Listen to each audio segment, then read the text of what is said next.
Last week we kind of looked into the roles of features in mobile devices. We also looked at different platforms and how it's important to actually have a platform that suits your business and suits the needs. However, now even if you have the best mobile app that you designed for the business, one of the biggest problems is if nobody knows about it. Now that's when marketing comes in. So we tell the world that we exist with the help of marketing. So every time you think about the role of marketing, that's what you need to put in your head, right?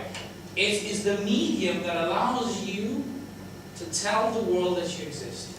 Now, unless you've got a good strategy to use this powerful medium to talk to people, you're missing the point.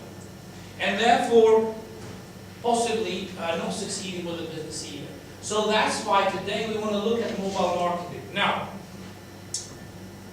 these are some of the things we want to cover. First, we want to look at the glossary and just few things, few terms for you to be aware of and to think about. Ways of promoting an app whenever you design one. For you guys that are looking at developing one, that's going to be useful to actually think about ways how you're going to start to think and promote, and actually start promoting the app before you finished it.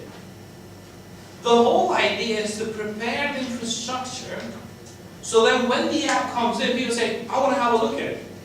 Right? We're going to talk about this, but the most important is to actually know which are the channels that you would be using to prepare the audience that you're targeting. Right? It could be through videos, it could be through blog posts, it could be through other materials, or other things that you might find it useful to share with the audience. Right? Next, we'll talk about a bit of difficulties and challenges that come with the help, whenever you start to do some marketing with the mobile services. Then, of course, opportunities that mobile devices bring. What are the things that we need to be aware of? What type of mobile advertising platforms and methods you can use, okay? And also, what are these very powerful and also very well-known advertising networks, right? Now, there are two different things you've got to bear in mind, right? One is the marketing that you would use to promote the app that you actually built, or the marketing material that you plan to use for an app that is already existing out there, but you want to use that app to push and promote other services, right? So there are two things you need to keep in mind, right? Now, let's look at the glossary quickly. These are some of the terms that are quite important to be aware of because they really define different ways of advertising, even online, but also with the mobile devices. The first one is, of course, the pay-per-click. Now, PPC stands for pay-per-click. Pretty much is the opportunity for you to pay per clicks that you get, as the word goes, right? So every time somebody clicks in your ad, you'll have to pay Google or any other service provider you're using, right? However, if you've got designed ads that are not tailored properly to the target audience, you'll be wasting money. Because people will click, but they won't convert. Because maybe you're not targeting people in the right place, you're not targeting people of your interest, of your business, and therefore, even though you're getting lots of clicks, actually not selling much. So that's why it's important to get that right. That becomes part of any digital advertising platform you're going to use. The other one is cost per thousand, CPM. Now CPM is an important element because why? It gives you an idea about how much you will pay per 1,000 users of visitors that you get to your website. Right? And so these are some of the terms that pretty much help you get a better understanding before you do an advertising. Then of course you've got effective cost per 1,000, which is a new term that is coming in terms of mobile marketing as well. How can you use this to make sure that you would actually use different strategies to benefit from these opportunities that these platforms provide? The next one is, of course, clicks. A static user who clicked on something, that's considered a click. As soon as somebody has clicked on something and has taken an action, then it might get that user from one point to another. And then, of course, click-through rate is also an important one, CTR, because that really helps you to get your audience from one place to another. If you started with an advertising campaign on social media, it helps you to get from social media to the mobile and then to your store.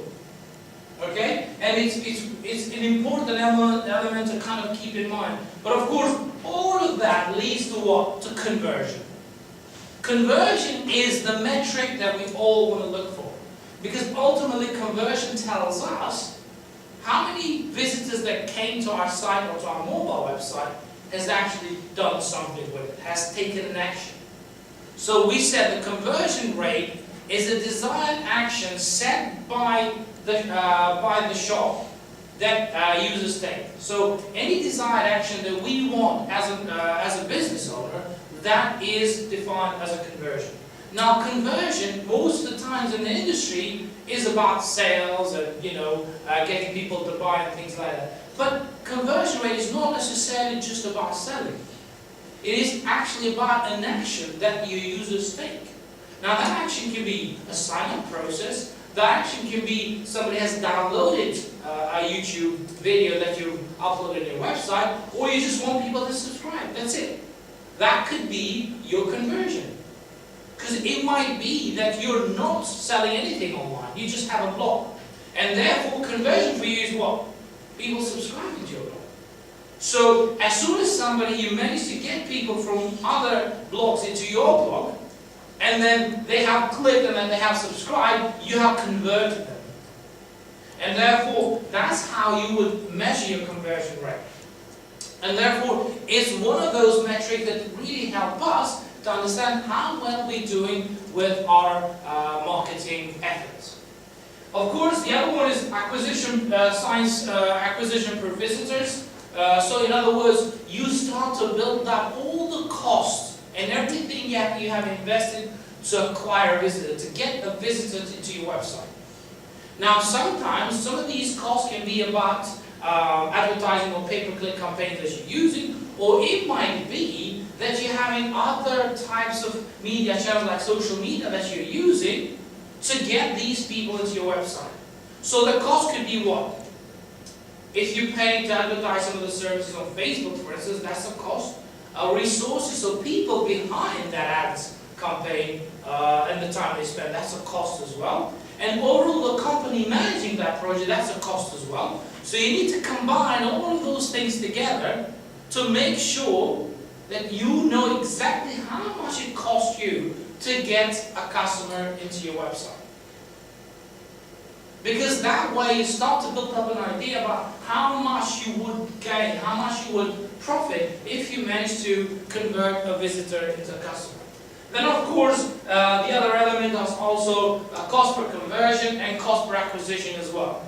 Now, all of that is something that will help us if we get some of these steps earlier right. So if we start to get a better understanding about how much does actually cost for us to get people into our website, we start to know and how much we're selling, we start to make some calculation and make sense about how much we earning from every single customer. Now that's really important.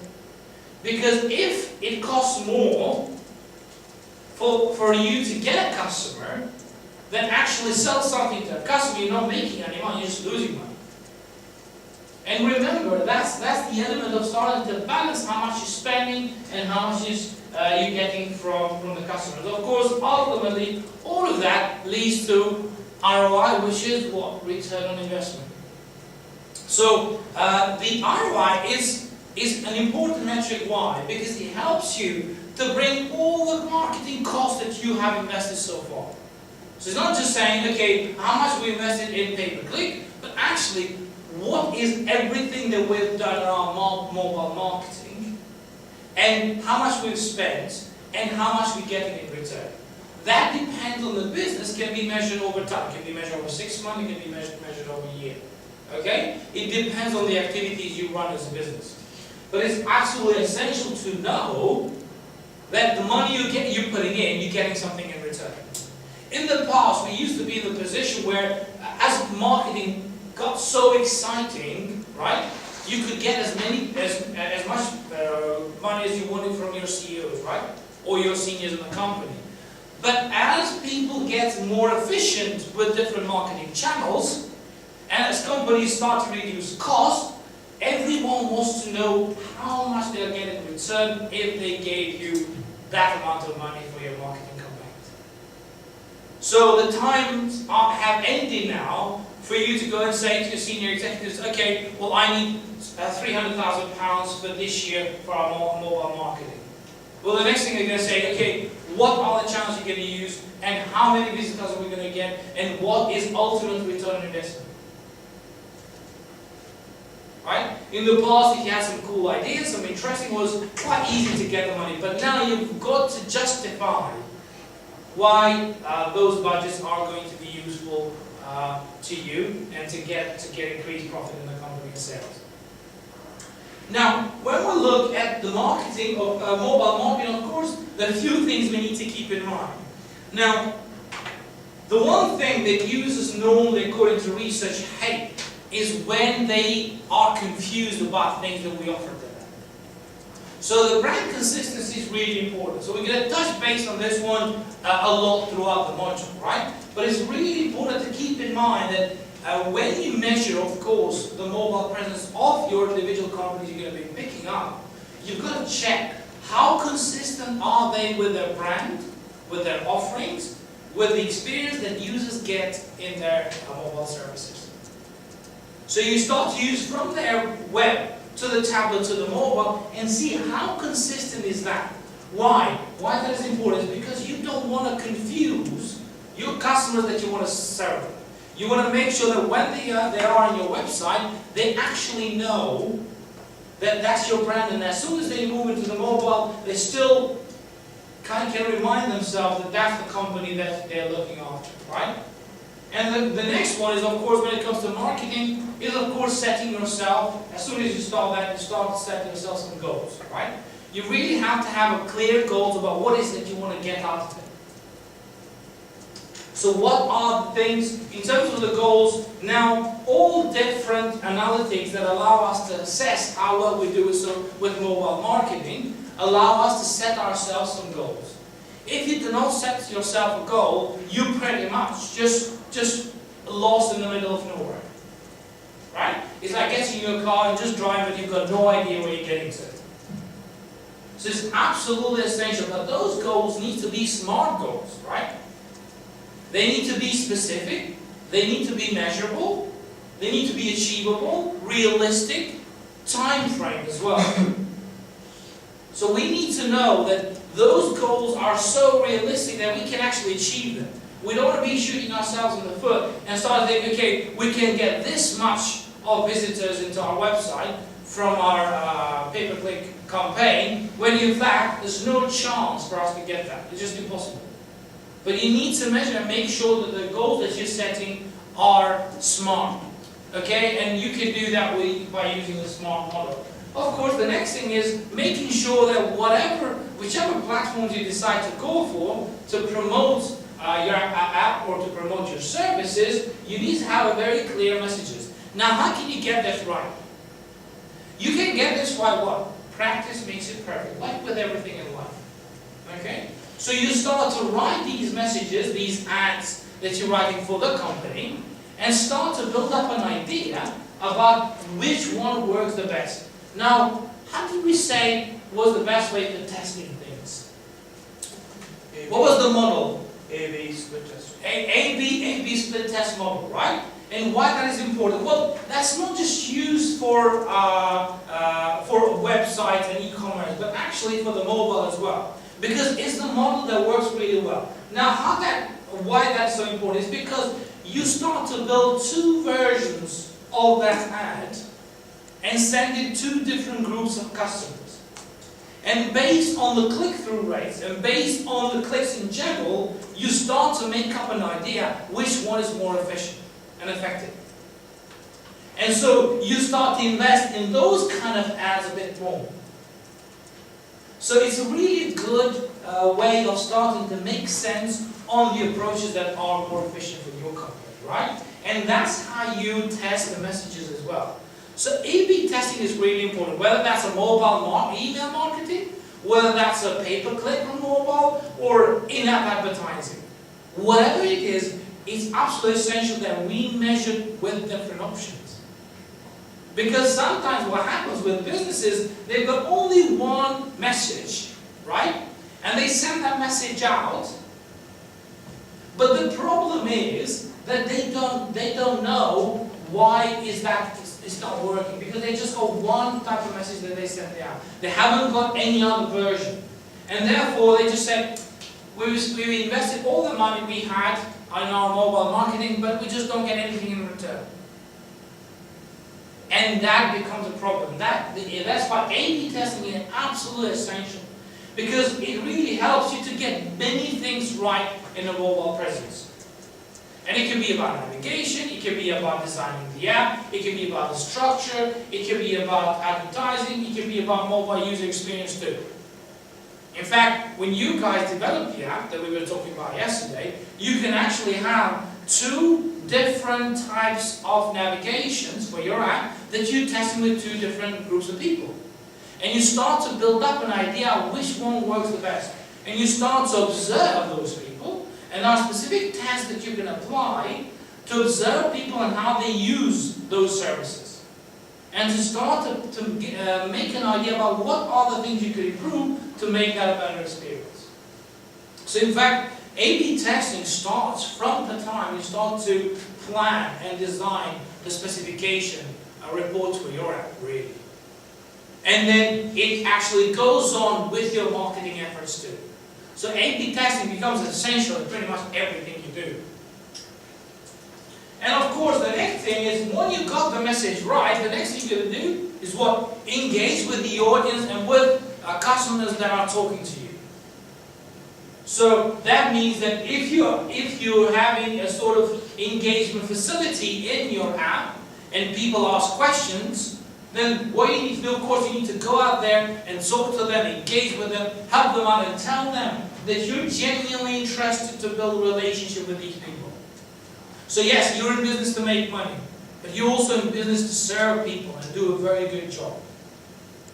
Because as soon as customers start to get an idea that what you're trying to do is just to sell them, they will never ever come back to you ever again. But as soon as you tell them that you are in this a relationship that I call, right, rather than just one-time transaction, you then have a different approach from customers. And of course that helps you with the reputation, because people start to talk about companies that deliver outstanding services. As much as you talk about companies that let you down as well. When companies, according to research, outstanding services get shared more than disappointments, right? And so that ultimately helps you with the power of word of mouth to achieve that. Now, let's see some of the biggest, we've talked about them, I'm not going to go into details, but some of the biggest features and why that is important when it comes to mobile marketing. We talked about this in the last sessions, but when you look at some of these features and you start to analyze every single mobile phone, they give you an opportunity to build up very creative types of advertising in your mobile platform, right? Because they allow you to embed some of these features into the experience that you want to build on a mobile phone. Whether that's a touch screen, right? Where you're zooming in, zooming out, and then playing around with different kind of forms that you want to embed into your application, to maybe an entertainment or a game or something like that. Then to the idea of what the GPS and location-based services. What did we say about this? This is the only opportunity we have to build up a complete picture about our customers.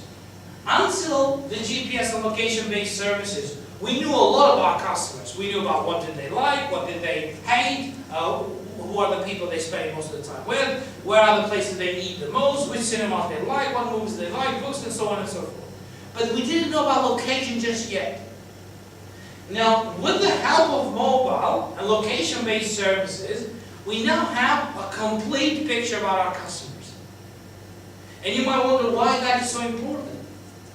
Well, that is important because it gives you a complete understanding about your customers. So then, when you start to build up your messages, your marketing messages, they are a bit more tailored to specific customers.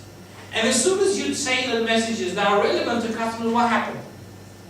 These customers or visitors, they convert, they start to buy. So you can see how important this is in the bigger picture. So getting things right and making sure that you have a clear understanding about your customers so you can serve with better marketing offers, then that is brilliant. Because that's when every company is doing their best now to start to get that good understanding. We're going to look at different marketing messages in a bit. Now, of course, voice recognition, we talked about this last time, is an opportunity where you getting your phone to do things for you without you having to do anything with it. Okay, you can have a discussion about that making us lazy and everything else, but in terms of usability, it really improves and gives us opportunity with all sorts of things when it comes to mobile marketing. And of course, we've got the Bluetooth, the opportunity to connect with other devices, right? And allow, as a business, allowing you to send out offers to the people that are visiting your store, to people that are engaging with you, or send different sorts of offerings that you might have for your products and services. And of course, it goes without saying, the 4G network, LTE network is changing everything. Now, why that is important? Because of the speed. We live in a busy, dynamic world, right? We don't have time for things to wait for things to load, right? We want to get that done, boom, move to something else. Now, from the customer perspective, but also for business, this is brilliant. Why? Because when you start to build up clever or interactive marketing material for your mobile application, with the help of LTE and a 4G network, you are able to serve this material to the customer. So that's a great opportunity for the business. So in other words, now you're not limited anymore to say, okay, I have all these clever ideas about the service or the content that I was going to offer to the customers, but because the 3G network is not that fast, it makes it hard for me to actually deliver this. But with LTE now, it's a lot easier, and that makes it possible for the businesses too. Now, when it comes to developing mobile apps, right, and also making sure that you do that with the marketing hat on. Now, why that is important? Well, let's look at some of these things. It starts from the name, right? It starts from the name where you have a unique type of name that you are setting up for your own app. Now, what was the name of your app? UniConnect. UniConnect, very good name, right? Because it's easy to remember. It's not like StudyNet. What is a StudyNet, right? It's quite hard sometimes to get across to students. But some unique types of names, it's really, really important to have them because they help us to start to build up the marketing from the beginning. Because then word of mouth will help people to spread that name across to others very easily. Okay? The next one is, of course, the name that is then, of course, catchy, not just for your friend, but for the App Store as well. There have been so many success stories in the App Store, not just because of the names, of course, because apps need to deliver before they can get anywhere, but the name was really helpful indeed, right?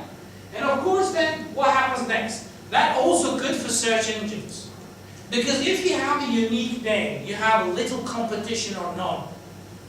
And so when you start to build up your search engine marketing plans, you have actually very little competition, and therefore you're able to build up an audience and able to attract search engines to come and visit you on your mobile version or mobile application, just because what you're doing is very different from other competitors of yours. It starts from the name, the services, and other things in the mobile. Then, of course, an important element is while you do this is start to do some competitor analysis. Now, I don't know how much you guys did about this one, because that's an important one. Oh, we did. There's only two competitors in our market. You compare different... We do. We have a unique selling point also. Like the apps they have, one is really expensive, they're really difficult to implement, the other one is cheap, but it's open source. It's open source products. There's no developers. So if it goes wrong, it's up to the university to fix it, not the company that makes it. So the competitive analysis really opened your eyes, right? You really got a better idea about all sorts of things. From the name, from the branding, from the price, from the usability, all sorts of things. Now that's why that is pretty much a part of everything you do. From a simple report that you're going to do on the market, on understanding the market, to developing mobile apps and anything else, competitive analysis is going to be the key. But when it comes to the app, the first place you start with that is what? The App Store, right? Or the Play Store. You're going to go and start to get an idea about who those customers are, who those mobile providers are, and what are those apps, and what do they do, how much do they cost, and so on and so forth. You really start to build up an idea about where do you stand with yours. And of course, ultimately, what is that you want to get out of it? Are you just trying to sell something to people? Are you just trying to provide a service? Or are you trying to connect services together, creating like a hub like you guys with the UniConnect? And I think that would be really interesting if we had a possibility of actually connecting everything into one. And that's going to be the expensive part of connecting the infrastructure and connecting service to talk to each other, right? There's an app, it was made last year, it's called IFTTT. It's basically an app that makes two different services work together. But I have a recipe, it's called Recipes, I have it set up so that if I like a song on SoundCloud, it automatically downloads it from Google Drive. And it just forces this kind of things to happen. If I'm tagging a picture on Facebook, it's downloaded to my SkyDrive and stuff like that. It makes two apps work together. That's great. Now, the biggest challenge is going to be to see whether you can get that technology to help you with the service and databases of the university. Now, how compatible those two things are to actually get them to talk to each other. Now, that's going to be the challenging thing. But as soon as you manage to get these services to connect and to talk to each other, then you've got something interesting. Then you've got something that, in the first place, it works, it does the job, and then second, you start to build up the front end and make it as exciting as possible. And of course, as soon as you have a really good understanding and a better picture by your competitors, the next thing you're going to do, you're going to go and modify or implement those things into your own specification report or to your own app that you try to do. But that just improves and informs you about your app and the things that you want to do. So you see, the key word here is what? Research. Research, research, research. Because that is the tool that allows you to get all of these things done. And that's why research skills you gain at university are going to serve you for the rest of your lives. And being critical with your research is of course going to be really important in you. Because it'll help you to get to the information that otherwise you wouldn't get into. And by getting to those key data for your company, you're opening their eyes about competitors, about things they can improve, about providing a better customer service and so on. And that's why those critical skills are absolutely essential. And you get them and you improve them what? By doing more research. And as you start to do more research on your competitor, on literature, on the practical examples, all sorts of things, you start to become very critical. And you start to question everything. And as soon as you're critical, you become a better researcher. Because you're going to go and say, okay, I see that, but why that works this way and the other company does something different? Boom. That gets you to go and research more. So as soon as you start questioning things, you start becoming a better researcher. And that's a fantastic skill to have. Whether you're going to be an entrepreneur, or whether you're going to be a market researcher, or whether you're going to be a finance guy, it doesn't really matter. But that skill alone will get you really far in your career, in your life, in the first place, right? Now let's start to get a better understanding. According to Chrome 2010, this is pretty much a breakdown on iPhone app distribution by price. So if you start to see more than pretty much 44% of the apps as of 2010, so it's been 3-4 years from now, and that's probably have changed a little bit. But as of 2010, this is what was the breakdown. You have more than 44% of the apps in the App Store that costed less than £1. So the biggest success was with the apps that costed less than £1, right?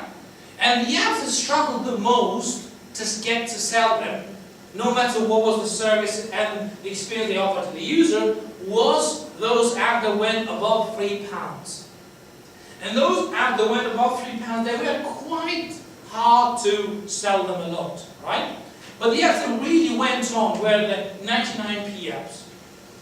Now I'm sure you probably have gifted lots of apps to your friends when you found them really interesting because it was just really cheap. Now that's a breakdown, but of course the other one, the other big number of apps is the 23% of free apps that are offered to the marketplace. Now again, where do you decide where your app will go? Now you guys are doing the UniConnect, and I hope to actually see the app sometime at some point being published in the App Store. Is where it's going to stand, right? Now, to understand and to make that decision, you've got to do a bit of homework. First, you've got to try and find out what is exactly trying to get with this thing, with the app. Are you trying to promote a service? And if you do, the free version is the one to go for, right? Because you're just trying to provide other services of your company. And if you're just trying to promote things, then you're not going to be able to sell an app because you want to promote something. You might do it, but it's going to be really hard. Now, if you want to sell something through this app, or provide something else, an additional type of service to your customers, then you might say, okay, well, I'm going to go for the paid version. Now, what is the best example, we talked about last week, that did this, that went with a free and unpaid version? It's probably the most successful game in the App Store, which was Angry Birds, right? They said, okay, let's go for the light version first. Let's tell people how cool this game is, and then as soon as they tried it, we're going to give them 7 levels or something, and most of them will finish those levels because the game is so addictive, they're going to go and purchase the app. And so that is a really good practice so far that allows customers to taste those things first, right? And then once they taste it, they say, that's really good, I really want to go back again. Imagine if we had that in real life, like, you know, going to the restaurants or going to the supermarkets around the place and actually having a chance to try things before you bought them. That would change many things, right? You'd probably say, oh, that's really good, I really want to get that one. But you need to buy first and build up an idea whether you want to go back again and repurchase that same product. And that's why when it comes to the digital sense of world, right, and giving people a chance to try things out, then they'll be very willing to buy. In other words, why this is important? Because you're actually spending very little or no marketing whatsoever. Because the marketing you're doing is that you're doing it with a light version of your app. That's your marketing. And with a light version of your app, you're giving free access to people that have got to your app and they want to try it out. So in other words, that alone is a huge boost for people to come and actually purchase the actual app that you're selling for 99p that they sold the Angry Birds. So you can see why that is an interesting kind of approach to take with an app. But of course, depending on the services you implement to that app, and depending on the cost to run that app, that's also another element that will push higher the price. Because if the app integrates all sorts of services and databases that talk to each other, sometimes even from different countries together, that can become really expensive. And you have to cover that cost somehow at some point. So that could increase the price. But of course, the other thing is, it also, depending on the regular updates and the changes you plan to do in your app, that's going to change the cost too. And that's an important element to keep in mind. But that's that's just to give you an idea about the breakdown of the cost of different apps. But as soon as you've done that, you start to get a better understanding where you stand as a business. You can see now, you went to your competitor analysis, you understood what do they do, what are the pricing strategies, what are the experiences they offer to users. You went and understood what are the price strategy for these mobile apps. You went back and developed your own strategy. You can see you start to build up an idea about where you stand as a business. And then you can see why research and combining these data together is really important indeed. Now that's why well-researched reports or white papers that are published, they get downloaded like thousands of times, right? Millions of times, right? Because they're backed up by research. It's not just own thinking. It's actually supported by the research that people went out and asked users and asked customers and asked businesses and combined these things together. So that when they're presenting a report to you, it's actually something that could change the way we do things. And that's why that's an important element. Now what's the next thing? Of course, once you kind of did your plan and started to build up an idea about your app, actually developed your app as well, the next thing is what to do. Actually to submit that app to review sites. Make sure that people start to review your app and build up an idea of what they need to do next, right? And of course, as soon as you've done that, you will start to get ideas and comments from people. It's like you're piloting what you're really doing. You're testing it out. And you're asking people about what do they think about the app, right? And that's really important because when you start building things, right? And because you work on them so hard, you start to think that that's your perfect app. Same with your assignments, right? How many times you build up an assignment and you spend so much time on it, you just think, that's going to get you first, 100%. Because you spend so much time on it, you're kind of built to think that, okay, that's all good, there's nothing you can change about. When in reality, you're missing so many points. And that's why the fresh look on whatever you're building is going to be absolutely essential. And the fresh look can only come from people that never seen that app before. And they join in and they say, okay, I don't understand this, I don't understand that, and I don't understand the structure in general. And you say, how come is that? How come is that possible?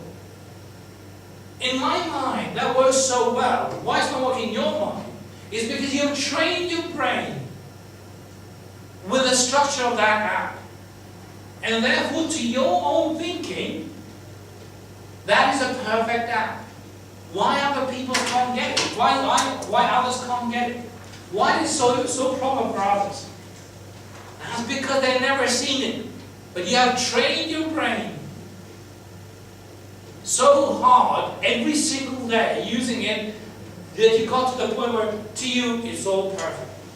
And that's why the pre-flight tests that we normally check and do, or also the reviews that people do in different apps, it becomes absolutely essential. And these are some of the websites that you can use. There's a long list of the guys that help you out in terms of reviewing different apps and services you provide. But I think lots of companies ignore it. Lots of people build mobile apps without spending lots and lots of time to start to get an idea about those apps in general. And some of these things are for free, some of them are paid, but actually it's worth paying for them. Why? Because as soon as you start paying for them, you start really getting comprehensive types of feedback, rather than just comment because people want to use them. Let's look at some direct marketing with mobile and why that is important. Now, in this stage, we're talking about a company that maybe has already got a mobile presence, right? And why direct marketing through mobile is going to be essential to them? Well, one of the first things is cost effective, right? So you know that every type of traditional marketing in most cases is a lot more expensive than digital advertising. You all know it. Now, with digital advertising, you only be paying for the clicks you get. What about with traditional marketing? You spend thousands of pounds promoting your app or your ads into your local newspaper or like a billboard or like a flyer or something like that. How can you tell how much of that is returning to business? You already paid for it. You paid. You assumed that you're going to get something in return. And that can be a killer for a company. Because you're investing so much money, but you don't know how much you're getting in return. And the beauty of the digital world is exactly this one. That you will only be paying for the visitors you get, for the clicks you get. And you will never be paid for anything that's got nothing to do with the business. And that's really important. So, cost-effective, scalable, you can target things. You can be really intelligent. You can say, I want to target my ad in Hertfordshire. In fact, I want to be very specific. I want to target it in Hatfield because that's where students are. And I want to target the app to the marketing message to be shown between 5 and 8. That's when most of the students spend their time in the halls, right? Because they've been in their lectures throughout the day. Now they're back to relax before they go out in the forum. Okay? And so you start to build up very specific tailored messages. And you say to your search engines, or you say to your pay-per-click campaign platform, you say, this is the time when I want my ad to be shown. So you can see how specific you're becoming. You're never wasting money like you do with most of traditional marketing. With lots of traditional marketing, you could be wasting lots of money. It's not always the case, but you could be wasting lots and lots of money. And it's so expensive. You're risking so much. Whether with digital advertising, especially now with mobile, you are doing it totally different. And remember, we're going back to location-based services. Allowing you to target people at the specific point in time. Targeting people whenever they access, whenever they go to the Galleria, for instance. And as soon as they enter the Galleria, boom, you offer them a discount, you offer them something new, and you try to get their attention to come, to come to your store. And that's digital is so clever. Because you're investing so little, but you might be getting a customer. So you can see why that's so important. Now, of course, the experiences that people get from you is easier to share. Of course, with traditional marketing, you tend to use a word of mouth to tell your friends and everybody else. But with the mobile, it's slightly different because you share a good experience with all your friends. And that's super powerful. Because imagine you've got like thousands or millions of people following you on Twitter and you're going to say something good about a company. You're reaching out to more than 1 million people. That is incredible, right? And so, it's flexible, of course interactive. You start to engage with these people in a way that it really embraces these features in mobile phones when we talked about, sensors, navigations, touchscreen, GPS, all sorts of things, voice recognition. All of them can be embedded to make that experience more interactive. And that is the beauty of this. And that's why mobile is the future. In fact, mobile is now in the future. Because it's just changing all of this. Now, we can't have any of this with most of the traditional marketing. It's impossible. And that's why companies are embracing it. Because they're saying, wow, this is incredible. And plus, you're being a lot more efficient in the time and the money you're spending. Now, in advertising, what are the key things to think about? Of course, you target your audience by age, gender, location, category, carrier, device, and enter. So you can see how specific you can become with your marketing messages. That's incredible.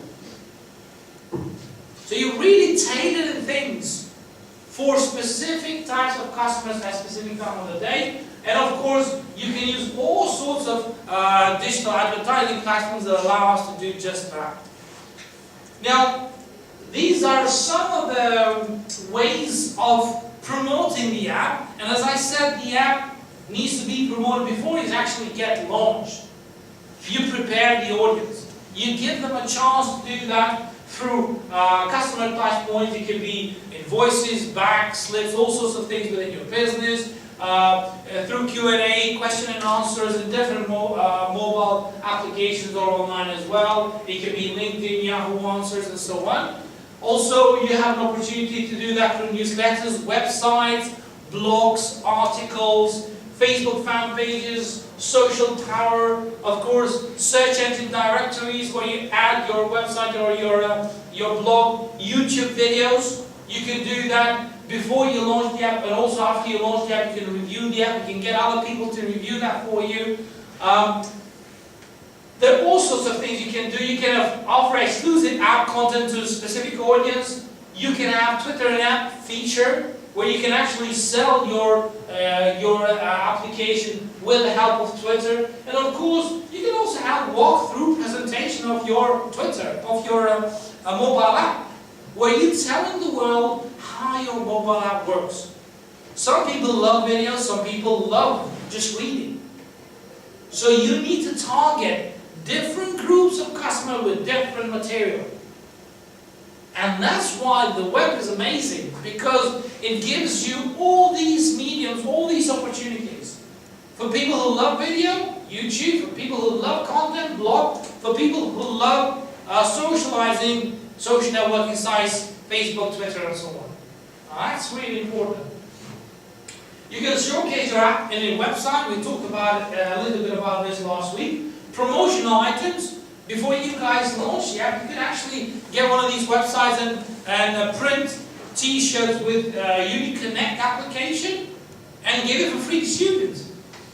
Like a good nice day out. And that's really important. QR codes, tell a friend in-app feature, right? And you would be surprised, according to research, lots of apps do not have this single feature alone, where it allows current users to share it with everyone else. So it's missing the opportunity to reach out to more people. Of course, all of this needs to be easy shared, so you need to make it easy for people to share. These social media plugins, social networking plugins are really important indeed, and they allow you to connect more. Types of mobile advertising, of course, mobile banners, cost per 1,000 impressions, and these are the ads that you normally get with your free apps that you get them installed in your messages, in your phone. Mobile pay-per-click advertising, that's still really important. However, this is being changed, redesigned by Google, because why? They really want to be more tailored to the app, to the service that you're using. Affecting mobile ad campaigns, they need to be creative. You need to have landing pages to sell those ads. The targeting is really important. The evaluation of a success and how well you did is also something to think about. But with all the details and information we have about customers, well, it's not that hard to get this right. But those still companies struggle with it. Contextual mobile ads, now that's really important, because contextual mobile ad, what? It gives you the apps and the services around the experience that you're getting right now at that specific moment in time. If you're searching for cars, that's what you need to have. Something about insurance on cars, right? And you can see mobile is getting much better with this than the web. Because in web, I go and buy a bike in Amazon, right? And as soon as I go back in Amazon, it keeps offering me more bikes. How many bikes can I buy? Whereas with the mobile, this is changing because they're being a lot more contextual. They're being a lot more relevant with ads.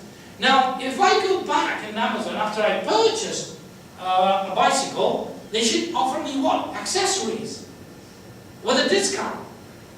So that I would immediately get to view those, and they'll get my attention. I'll probably buy. So you can see why this is so important to convert those customers, those visitors into buyers.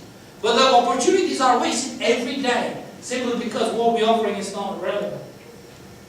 Idle screen ads. Now this is quite important. Last Minute does this very cleverly. As they start searching for things, and as you wait, they give you some marketing messages as well. And they just say, we're searching for your hotels, please do not close this window, gone far away, and they give you another marketing material in there while you wait. So they keep your attention while giving you something else. and that's called idle screen ads, and they're quite relevant. Now, quickly, popular mobile ad networks. There's so many mobile folks. IM, Yahoo Advertising, Valsi. There's so many. AdMob from Google. There's so many of them, but most of these guys, what? Won't do the job unless you really have a good understanding about the customers and who you're trying to serve. They'll make it very easy to design these advertising messages, excuse me, but you'll start to get a better idea once you have done a bit of homework yourself. So mobile analytics, now you might have the most successful mobile advertising campaign and mobile advertising strategy. But if you do not measure your success, you are planning to fail. You're going in that direction to fail. Because this is the time where you're going to say, wait a second, we invested all this money. What is that we're getting in return? And the mobile analytics enable us to do just that. How many of those visitors that came into our app, how many people that downloaded our app actually buying from it? Once you do that, now of course, you start to embed mobile analytics to enable you to do just that. And you can start from Mobilities, Google Analytics, Florin, there are all sorts of apps out there that allow you to do just that. But the idea that you need to remember, that keep in your head, is the fact that what? You've got to measure. And this is another beauty of the digital. Because it allows you to measure things electronically, digitally, no problem whatsoever. All you need to do is to focus and have some time and dedicate to do it. Whether it's with a traditional marketing, again, that is a disadvantage. It's so hard to measure things, right? Because you don't know how many people view that banner ad that you put on, that ad that you put on the newspaper or on a poster or billboard or something like that. So how can you measure that? It's really hard, right? But digitally, that's all possible. And all of these guys give us these fantastic services to really know what's working, what's clicking, what's not clicking. So what this does, it helps us to become what? More efficient. So that we get a lot more money in return when it comes to our marketing efforts that we do.